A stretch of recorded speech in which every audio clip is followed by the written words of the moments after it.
ndoitenyi na Jesu ari mberi kwangu, ane minzwa pamusoro, ane nguo tsvuku, zvino uyo mubvunzo chinyi mupinduro, ndomurovera Jesu ndirege Baraba, ndoregera gororo munhu anozvida, kana kuti Jesu uyo acharangwa, zvino uyo mubvunzo chinyi mupinduro, ndomurovera Jesu ndirege Baraba, mubvunzo mukuru ndopindura sei, mutsa unorindira uchiri kubvunda, zvino uyo mubvunzo chinyi mupinduro, ndomurovera Jesu ndirege Baraba, ndozomira seiko kana ndide pasi, kana nemima Kristu muri muzviedzo, zvino uyo mubvunzo chinyi mupinduro, ndomurovera Jesu ndirege Baraba, zvino uyo mubvunzo chinyi mupinduro, ndorovera Baraba ndirege Jesu, ndorovera Baraba ndichirega Jesu, ndorovera Baraba ndichirega Jesu, ndorovera Baraba ndichirega Jesu, ndorovera Baraba ndichirega Jesu, ndorovera Baraba ndichirega Jesu. Hallelujah. Toda kutenda Mwari tasangana. Imimi neni tichitaura. Zvandee ndichitaura ndezvazvokwadi uye zvingatendwa. Kana wapesana nazvo pane patinenge tapesana. Kana uchibvunza mubvunzo ubvunze wekubetsereka. Ukabvunza weposition inogona kunge isiri correct. Handititeseka. Position yatiri kutotaura nezvayo ndio itori correct iyoyo. Saka Mwari akuitire zvakanaka vanangu. Chepiri, chandoda kuti munzwisise ndechichi. Zvinhu zvaunogona kunge uchifunga kuti ndo zvawakarasikirwa nazvo handizvo. You lost more than what you were told. Saka toda kuti tijekeserane kuti in the process of losing, what exactly did we lose? Saka ndoda kukumbira kudai izvi. Ndokumbirawo musikana nemukomana vauye kunomberi. Especially vakaita vasikana vaviri nemukomana 1. Mukauya kunomberi nhamo yangu inoita shoma. Ndiani angandiverengerewo Bhaibheri? Ephesians chapter 5 kubva pavhesi ya25. Dzimwe tichaita dzimwe tichijamba. Ndiri kushaya vasikana nemukomana. Uyaumira pa mwanasikana. Uyaumira pa munin'ina. Mira pakati pevana pemusikana. Zvaitaugwa rimwe zuva ndaitaura nemunin'ina wangu Alfred. Alfred achinditi umwe musi anomuka rungwana ningwanani. Saka akanga achida kuenda kunotora passport ari kuchitungwiza uko.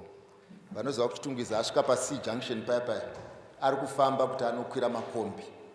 Saka anoti ndichingosvika pa-C junction ndichingoti darikei ndokusangana nomumwe murume asina kusimira akapfeka masocks. Hazviwanzoitika kuti munhu afambe nemasocks oga. Hanzi anga ari ewhite nanhasi achiri kuziva kuti anga akapfeka masocks ewhite.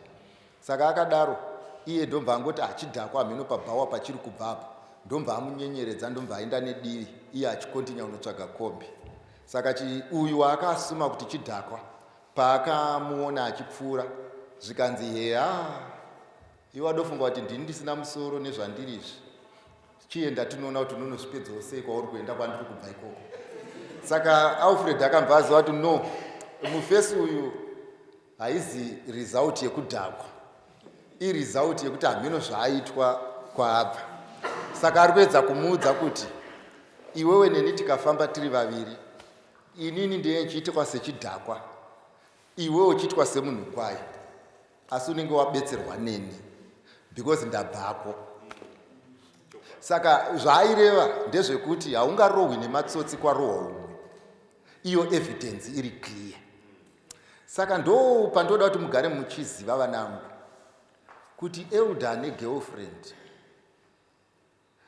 mai vako nemarorerwa awakaita nababa ako nemasarudziro avakaita, unogona kuvaona as a naked man who does not have sense. But the honest truth is, or her nakedness can make you clothed. Saka if iwewe ukati kudrudzi rwedu kune munhu 1 achaita this mistake and the buck stops with me, it will happen. Asi challenge yatinayo before I speak nevana vedu, you know too much of nothing. Saka munofamba muchizvirova zvidundundu muchizvikudza muchifunga kuti as the world is developing in technology, it means kuti mubrain menyu muzere zvisina kuonekwa kare. Chandoda kukudza ndechekuti dzikamai mubetsereke. Pamusana pekuti gwendo gwamakafamba nemaitirwo akaitwa namai vako ndo same format yauri kufamba nayo. Why? Because you are not learning kune vakabvako.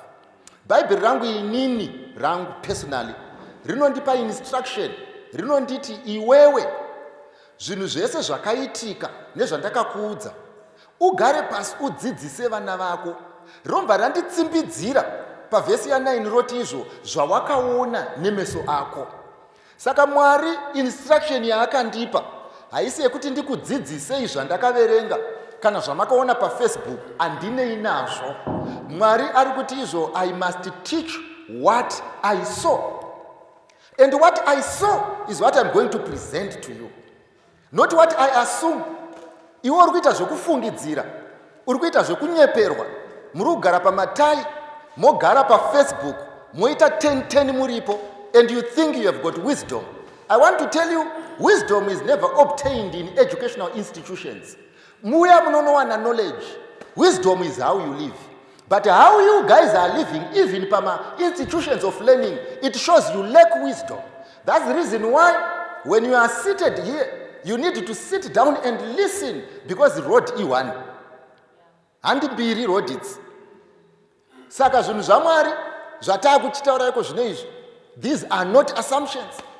This is life. Number 1, I believe in restoration. Ndichakutaurira inini maonero andinoita kuti restoration chii. Iwe kana uda unoita nharo, oita nharo. Kana mapapiro ako azobviswa, tichakuisa mudendere.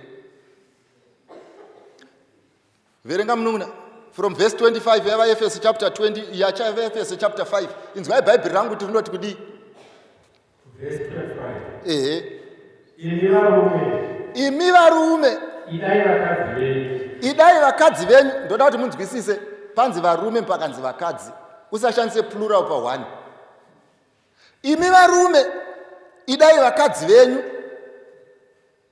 Kristu sezvakadawo kereke. Uya muningine iwo mirire Kristu. Zvikanzi imi varume, uya kusaidi uko.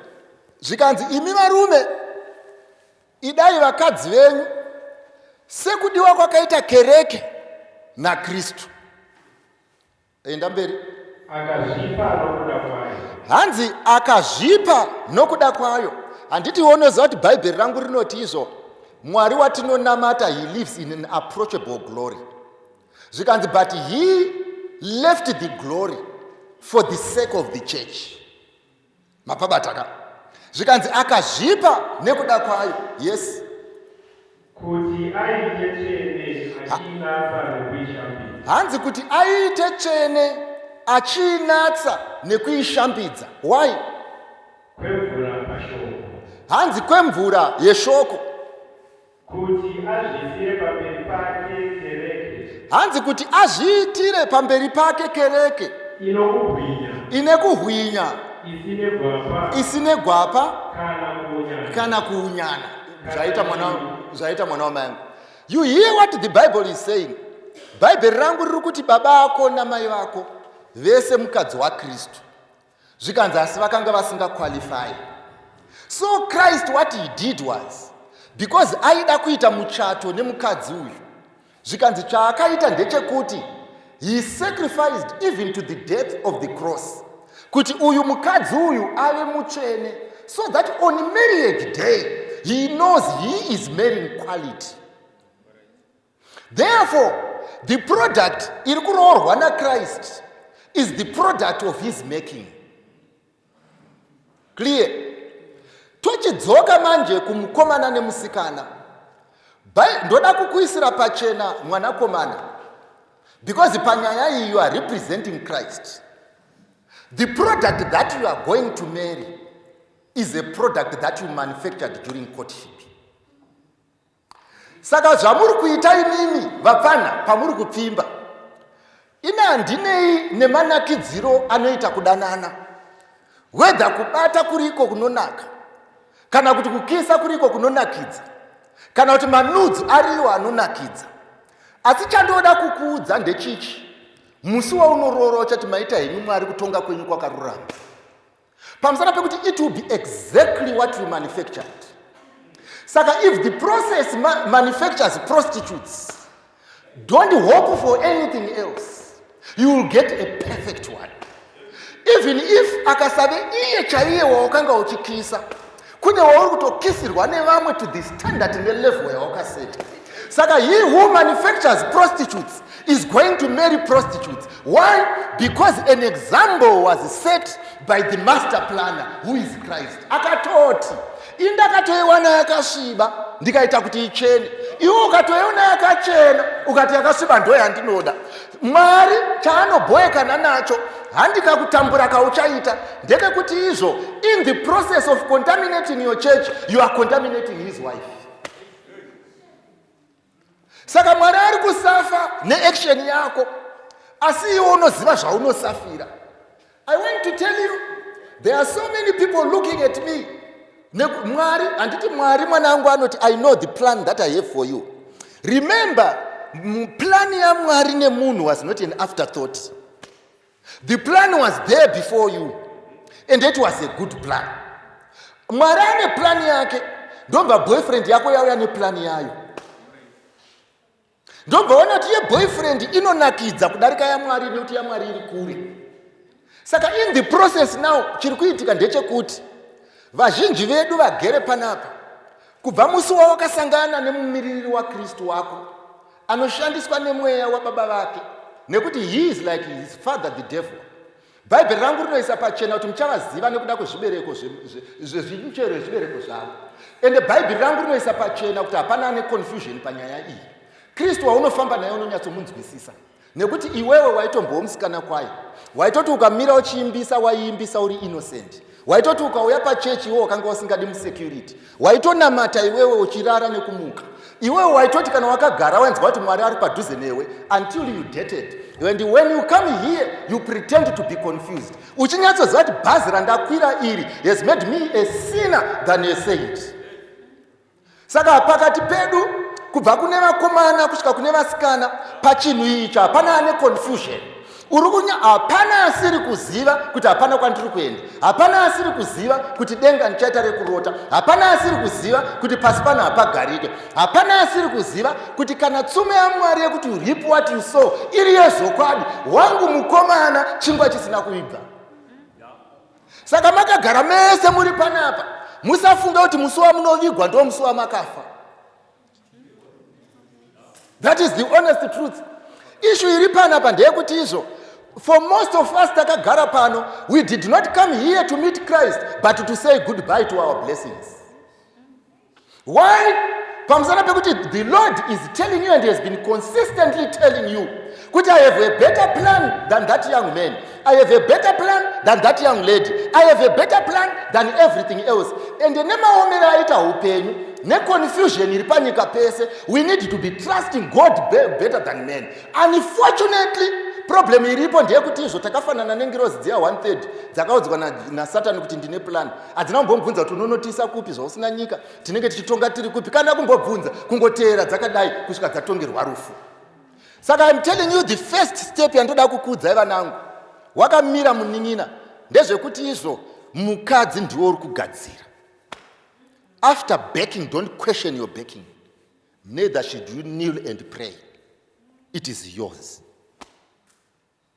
Mazadza chechi yaMwari nepfambi, mazadza chechi yaMwari nevanhu vasina kwavari kuenda, majaja chechi yaMwari nevanhu vanoimba vakasviba, majaja chechi yaMwari nevanhu vanoita zvese zvese, mazaja chechi yaMwari nevanhu vanoti pamusangano minamata ichapindurwi nemararamiro avo, vachirarama naasani semi, because you are the teachers. And when God observes, he does it thoroughly.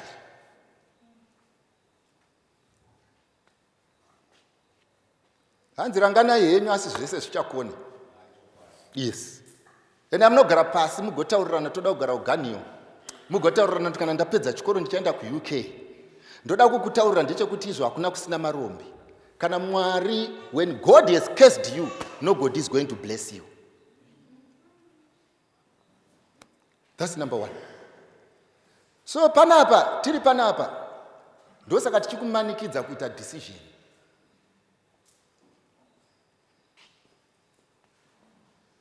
Ukabva kuna vaEfeso, ndoda kumbokubvunzai vanangu, kana regai ndibvumira kubvunza,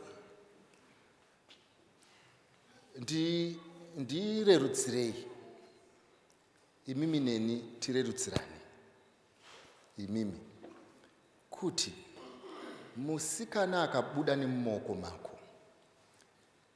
unogona here kufamba uchiganza uchiti whoever is going to marry this woman, he has married a perfect wife.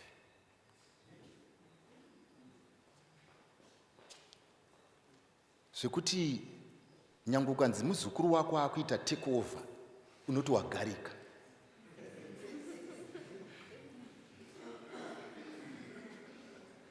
Garai pasi. Number 2,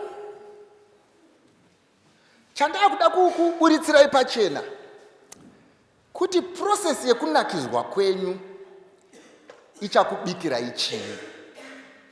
Are we clear? Asi sekutaura kwandaita, I believe in restoration. Maybe let me define what restoration is to me. Joel chapter 2.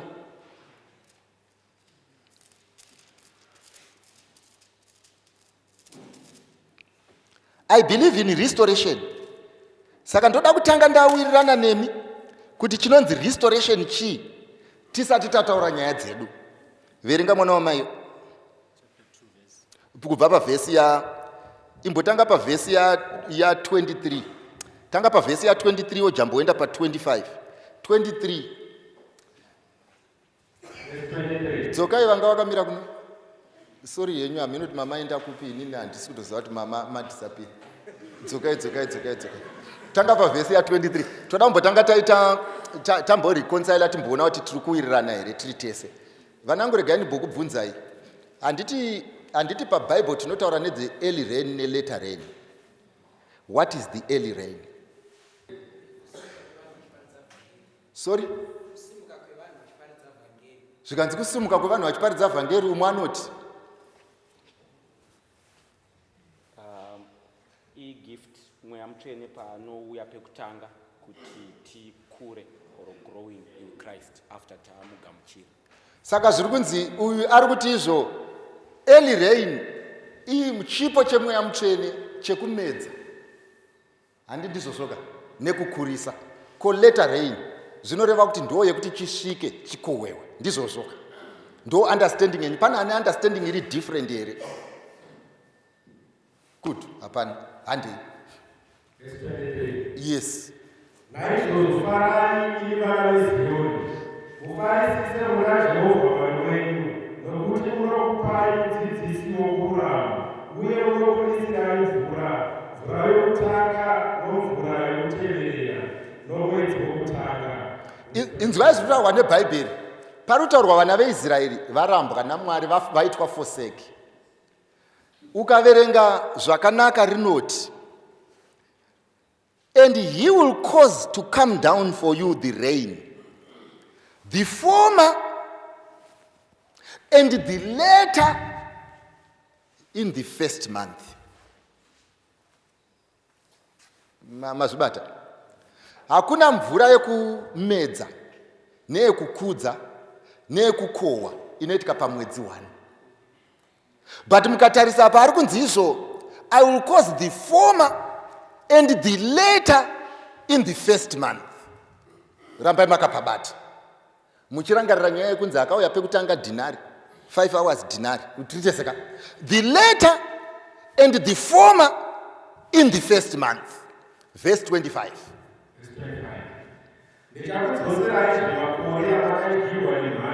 Ndichakudzoserai makore amakadyirwa nemhashu negwatakwata nemupedza chose nemuteteni. Garako pasi. Wiriranai neni pachinhu ichi vanangu. Tati tiri kumboita ground work.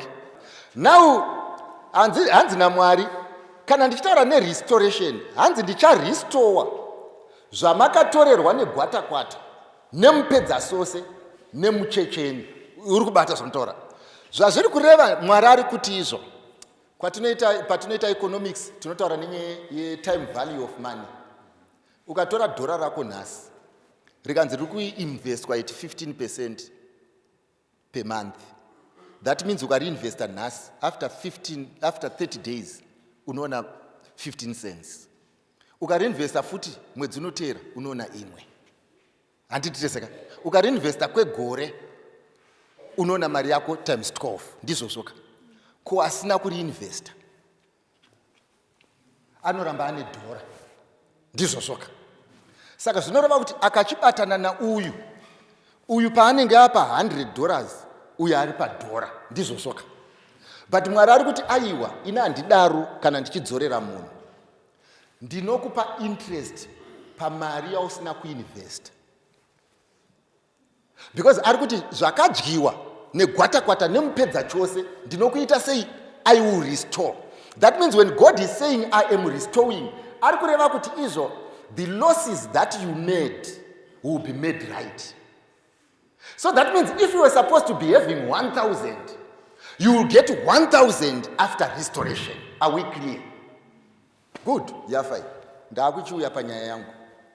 Iyi nyaya ndiri kuiudza mwanakomana. Mwanasikana akateerera. Ndozokuudza yako mwanasikana. Ndakanga ndichiparidza rimwe zuva. Ndiri kutaura nenyaya yerestoration. Mazvibata ndichitaura nenyaya yeconduct yenyu. Ndakanga ndichiparidza rimwe zuva. Ndokubva ndasimuka ndikataura. Inini my conviction yanga iri yekuti kana munhu akashaya umandara, it's a sign of carelessness. and that person should never be married. My conviction. Murubata zvandiri kutaura ka. Saka ndapedza kuparidza umwe musi ndomba ndavingwa nomwe mwanasikana achichema. Zvikanzi if kusaonekwa kwekuti kwehumhandara kuchireva kuti I am careless, how am I going to be evaluated because I was born like so? What would be your answer?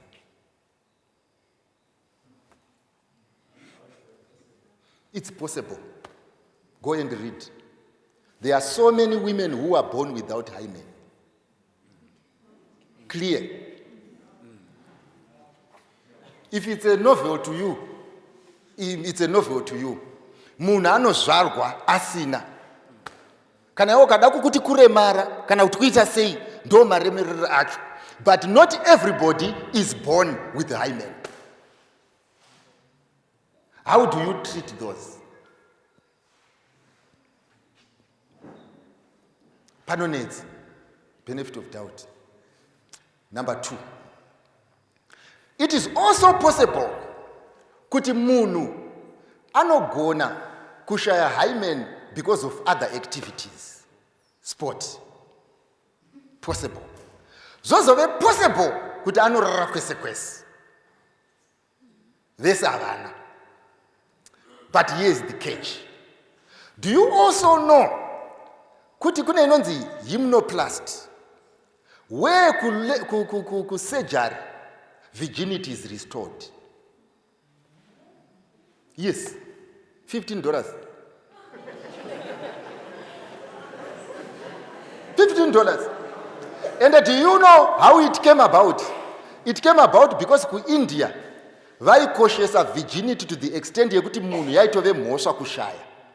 So kuitira kuti izvo pashaya asina, saka they made sure kuti surgery inodaro. Saka by the end of the day it is possible to marry munhu ane vana 2 iri mhandara. It's possible. Ndio inonzi hymnoplast. Inoitwa either surgery, handisi kupa tipi, ndiri kutaura zvinoitika. Inoita either surgery kana kuti ari matablets kana kuti iri lotion. There is complete restoration of virginity. And the proof will be there. It's not in grade trip. Imanda. Adrukubvunza gavakomana tiri kutaura game redu vakomana iyi tiri kutaura pakomana because isi chatinoda pane rane nharo neni pakuti musikana wamazuva ano will give you what you want. Musikana akakangavira semwana wangu uyu ukamuti ndoda yellow bone anokugamuchidza. Musikana ari slim semwanasikana wangu uyu ukamuti ndoda mahips anokugamuchidza. Inhema here. Musikana akaita semwana wangu uyu ukamuti ndoda mazamu mahombe vanokugamuchidza. Tell me, chii chaungatadze kupiwa in terms of packaging should you request? Nothing. And I'm telling you the truth. Nothing. Zero. Whatever you want, zvaunogonaka. Imimi kana muchifarira mafirimu ya fiction. Imwe fiction musikana wako.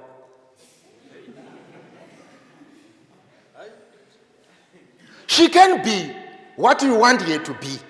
Why? Because they are taking advantage of the stupidity of men. I'll talk of the stupidity. But they can give you what you want. Saka, muri kuona reason why mukatarisa iko zvino izvi. Vaparidzi vese venyika nevanhu vese munyika musocial media unonzwa vachitaura nenyaya yevirginity. Kuti virginity ukarora mukadzi asiri virgin wakairasa, kudanana nemusikana asiri virgin wakairasa, muri kuti dzavo itsitsi. Vakavhura business. Saka vari kucreate demand yeproduct kuti makastoma akwane. Saka vari kutengesa surgery dzavo nemalotion avo nematablets avo they are creating demand out of unsuspecting men. When they have created demand, vasikana vazhinji vagere panapa vechitsotsi nevamwe vatinavo vari kumabhawa nema-ex-girlfriend ababa vako uchavaroora dziri mhandara. That is the truth of life. So, why am I presenting this to you? Why I am presenting this to you? Ndoda kukuudzai kuti vana vangu, umhandara is not form. Umhandara is a principle. So uka-interrogate form, uchatema ma-orange pamulemon. Because the form will be there, but the principle will not be. A person can fake umhandara. A person can fake kuzvibata, but nobody can fake righteousness. Azvigone. Nobody can fake principle. Azvigone. Nobody can fake sanctification. Azvigone. Nobody can fake being a Christian. Azvigone. You can be a church goer, you can't be a Christian. And this is the proof of it. This is the reason why nyango mkomana wa unodanana naye anoimbisa the church elder anoparidza asa anorara newe. One cannot fake righteousness. Therefore, kana atoripo, you can tell kuti apa pakanzi mukristu ndoramba, uyu akanzi anotya Mwari ndoramba, uyu akanzi he is not abusive ndoramba. Why? Because the way he behaves, it does not tally with what the principle says. So he talks and preaches principle, but he lives otherwise. So Mwari aida kuti tiite sei vanangu, aida kuti tiite stick to principle, so that even if the form is there or the form is not there, but the principle is there, God will stand up for you. But unfortunately, manje yakatambwa vana veIsraeri nemaGibeonites vakagirwa chingwa chakaora. The evidence was there. Masandals akaora. The evidence was there. Yembe dzakabvaruka. The evidence was there. Dzekuti vanhu vabva kupi? Kure. Vakanga vabva kure here? Havana. Why? Pamusana pekuti at times physical proof inoita override faith. Saka when you have been shown the proof, you will not consult your God, because everything is in order. Saka vanhu vese, everyone else you can consult. But the problem irikuitika ndeyekuti izvo vana vedu are too concentrated on form, and you are forgetting principle. And without a principle, even if she is a virgin, she may be yours only.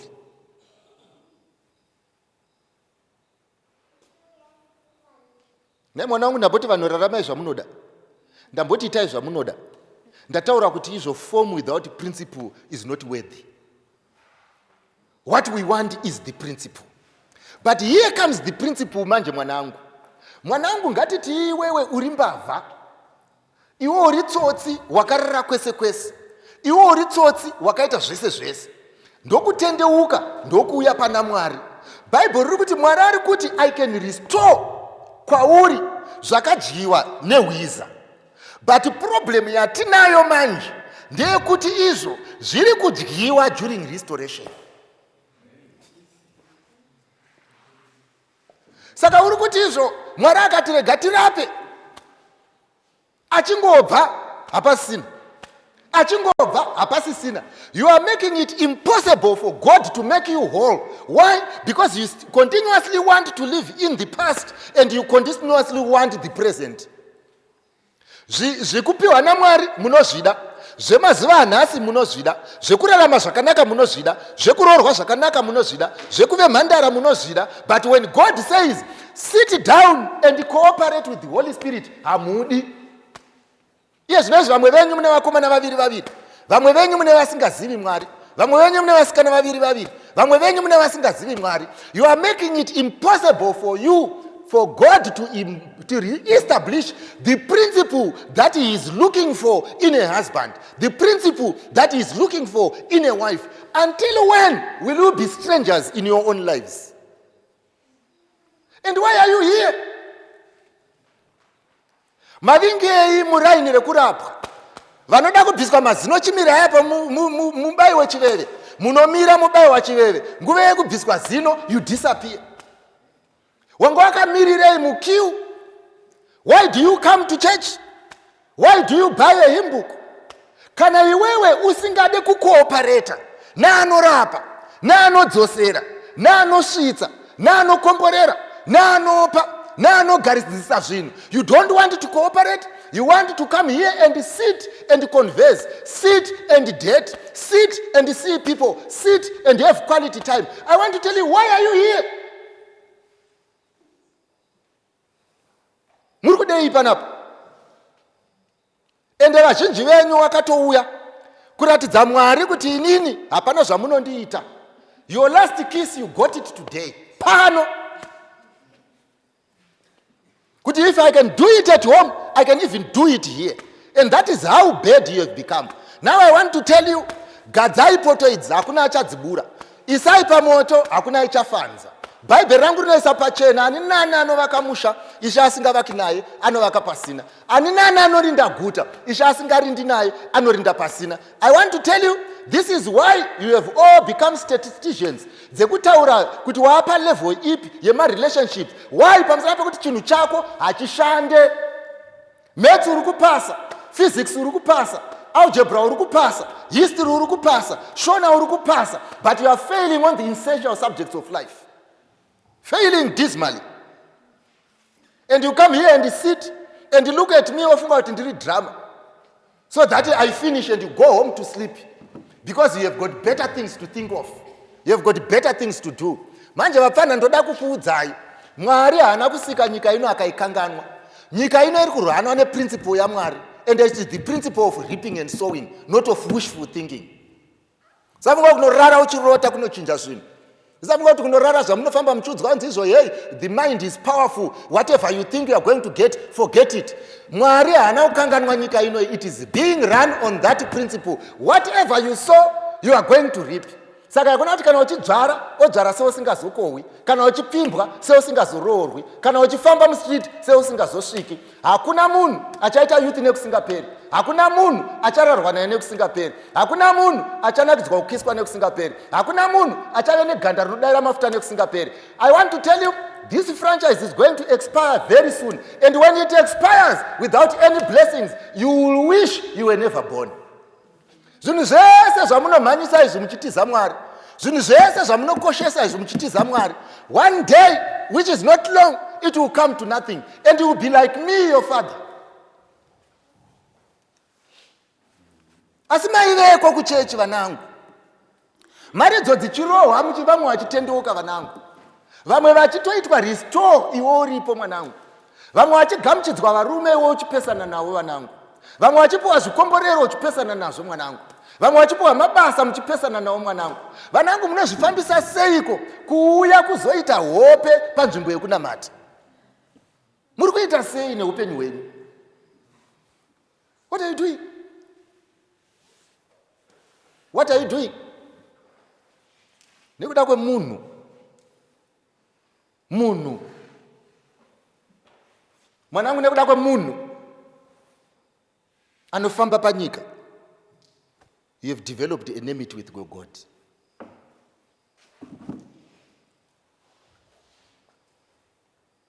Makagara makanyarara makantarisa kunge muri serious. Apa pana ari kumboita serious. Chechi rato drama, where people always swim but nobody gets wet. Saka ndati ndikuudzei nhasi kuti vanangu, Mwari anoti to everything there is season. As I'm speaking right now, if it is your season yekurega adultery and you let it pass, you have created a prostitute out of a saint. Season.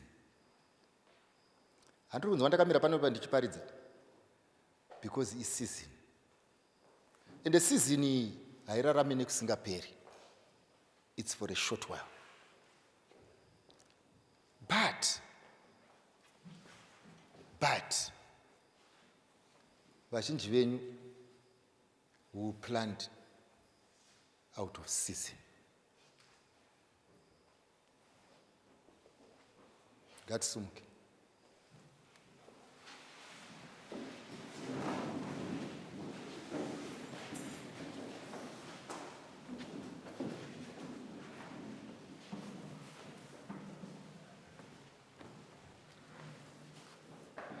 Vanangu, pane zvinhu zviviri zvichakukonesai kusangana naMwari: kupfimba nekupfimbwa nekudhakwa. Because zvinhu izvi zvinodhaka kusvika palevel yekuti zvine basa zvinoshaya basa, zvisina basa zvigoita basa. Kupfimbwa nekudhakwa. Wachinzwa mwanangu? Zvinozoita wese zvikatsimbirirwa nekupusa. Zvikatsimbirirwa nekupusa manje zvinoita wese. Because munhu akachenjera, unoziva munhu akachenjera anoziva nguva yekumhara. Ndosaka muchiona pfambi dzese dzichiroorwa. They know when to land.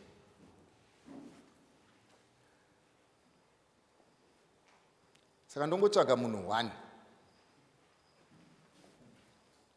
Indakudza mwanangu, indakudza kuti kwawakabva Mwari hana basa nako, zvawakaita Mwari hana basa nazvo. Ari kuti izvo, I can give you back if you want to cooperate. Ndiwo message yandinayo for you. Ndobva ndaudza vanakomana vangu kuti vanakomana vangu, mukateera form without principle munonyura, because nyika yaane fake. So by the end of the day, zvakuda wisdom from above. Kuti ukwanise kudijusa kuti which is good and which is not good. But the only way to get that wisdom is to be wise. And how do you get wise?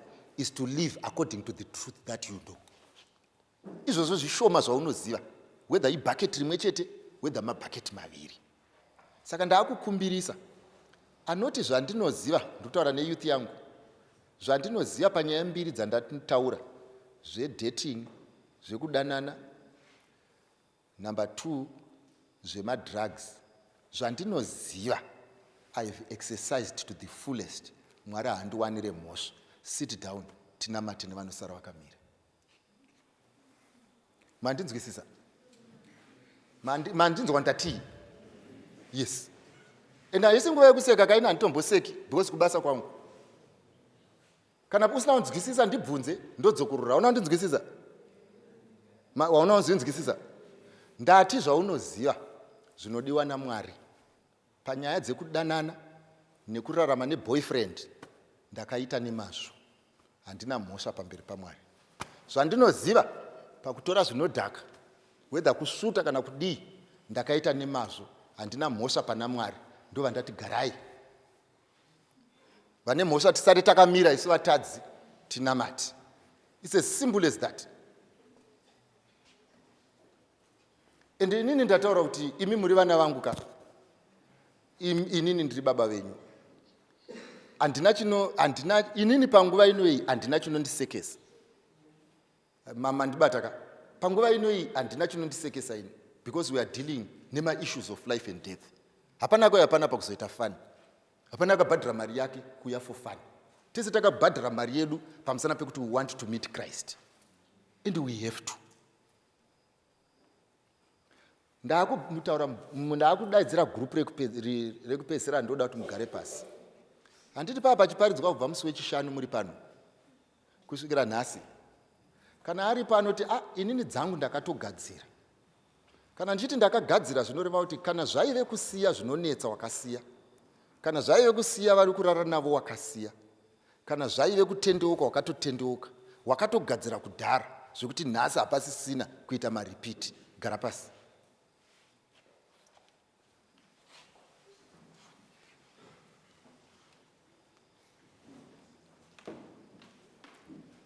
Right. Saka mimi muda kugadzira rini? Tiri kubvunza yaka tidi kuswera tichitenderera. Mamuchifunga kuti zvinhu zvenyu munozvigadzirisa rini? Kana kuti muchiri kuda? Hamusi ready to retire. Akungobvunzawo vana vangu kuti imimi sekuona kwenyu uda kugadzirisa rini? kuti tingatiuya panapa tigoita svondo rese tichingoita zvifanifani tiri pano tichiparidza maridzo dzakareba dzisina musoro, iwe uchingodzokera mumadhaka akafanana naiwayo, zvingararamike izvozvo? Hazviiti. Saka izvedu tonoramba munoziva kuti chivana vangu, zvinhu zvatinonyara ndo zvisinganyadzise, zvinhu zvinonyadzisa ndo zvatinoda, asi kupona pamberi paMwari hakunyadzise. Ende inini ndoda kukushuvirai mufundisi vasati vakunamatirai kana vachiri vari pano, ndoda kukushuvirai zvakanaka vana vangu. My God can restore. Musanzwe vanhu vanofamba vachibvunza kuti iwe wakazoita sei, iwe uri mhandara here, iwe uri chakati. All I'm telling you is, if you cooperate with my God, he is able kukuita whole. My God, ndutaura wangu wandinonamata, he can restore. Saka pamakamira panapa, ndoda kukuudzai vana vangu, we love you. Totokudai. Techikushuvirai zvakanaka. Mikana iyi takatomboipiwa. Vamwe vana baba vedu havana kugona kusarudza. Vana mai vedu vakatadza kusarudza. Vana vangu hamugone kuwira mugomba ratakawira, isu takatarira. That will not happen. As long as there is a God up there, vana vangu itirwai zvakanaka.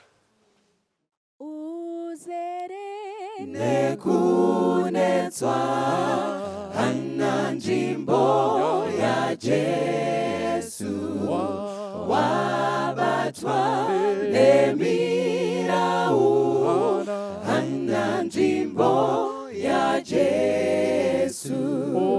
O amire pamsiwo, o gugudza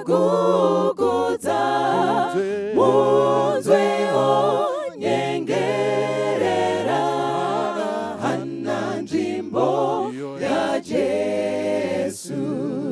Unopambadza nguva hana basa ra Jesu. Usapambadza simba hana basa ra Jesu. Hauedzi kukunda kana kuwana mweya, daidza warasika hana basa ra Jesu. Unotsvaga ufumi hana nguva ya Jesu. Usingabati basa hana nguva ya Jesu. Rufaro neufumi ndizvo zviro unoda, kuedza kuzvifadza hana nguva ya Jesu. Watakura zvenando hana mchero wa Jesu.